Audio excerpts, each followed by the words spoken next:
A new report says Alberta's Energy Regulator followed procedures after industrial wastewater containing arsenic, dissolved iron, and sulphate seeped out of an Imperial Oil tailings pond.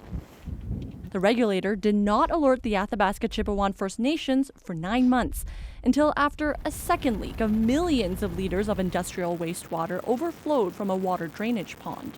The regulations have to be overhauled. The First Nation says Alberta's Energy Regulator, or AER, followed rules that were weak to begin with. Our trust with the AER is zero, and we'll continue to be a zero until we sit down and deal with this thing firsthand.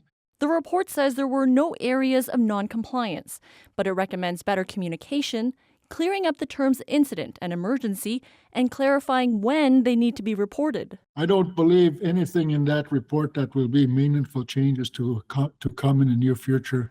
The regulator says it accepts the findings and the recommendations. Was it morally acceptable for there to be such a delay in alerting the First Nation? Well, we believe that going forward, they should be informed of these incidents. It acknowledges the need to do better. We set a whole new bar here in terms of the types of incidents that we're gonna gauge with communities on.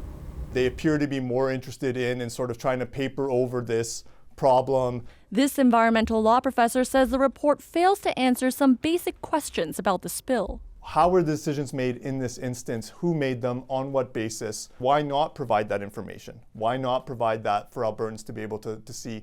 The chief of the Athabasca Chipewyan First Nation says trust is so broken, some residents are only drinking bottled water.